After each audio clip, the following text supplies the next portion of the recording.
सॅटर्डेला रात्री ऋतूच्या पप्पांनी छान अशी अंडा करी बनवली होती आणि नॉनव्हेज जर घरात बनणार असेल ते ऋतूचे पप्पाच बनवतात.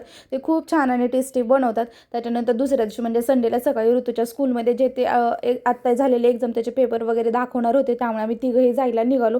तिथे गेल्यानंतर ऋतूचे पेपर वगैरे चेक केले तर खूप छान असे त्यानं पेपर वगैरे सोडवलेले होते, मार्क पण छान पडलेले होते. आणि आज संडे म्हटले काय ते स्पेशल बनवायचं असं ठरलेलं होतं, म्हणून आज बनवणार होते मिसळ.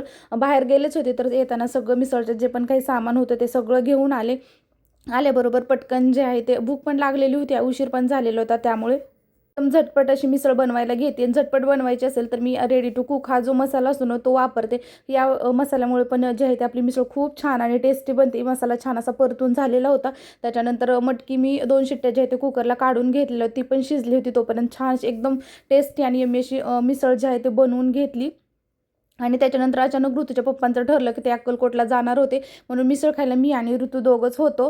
त्याच्यानंतर दुपारी म्हणजे एवढा पसारा झालेला होता ना किचनवर, रात्रीपासूनचा होता तो, सगळं आवरून मग मी झोपले होते. आणि झोपेतून उठल्यावर पहिलं तर चहा ठेवला आणि लगेच घेतले भांडे लावायला. आता भांडे घासायचा एवढा मला कंटाळा येत नाही, पण भांडे लावायचा त्याहून एवढा जास्त कंटाळा येतो की बस. त्याच्यासोबतच मग चहा पण झालेला होता. आणि ऋतू म्हणजे माझे शेजारचे एक ताई आले होते, त्यांनी आम्ही दोघींनी छान असा चहा पण घेतला. आणि हळूहळू जे आहे ते ऋतूचं अक्षर छान सुधारायला लागले. एकदम 3 वर्षाचा आहे पण तो खूप छान लिहितो. खरंच त्याचं मला तरी कौतुक वाटतं एवढ्याशा लेकराचं.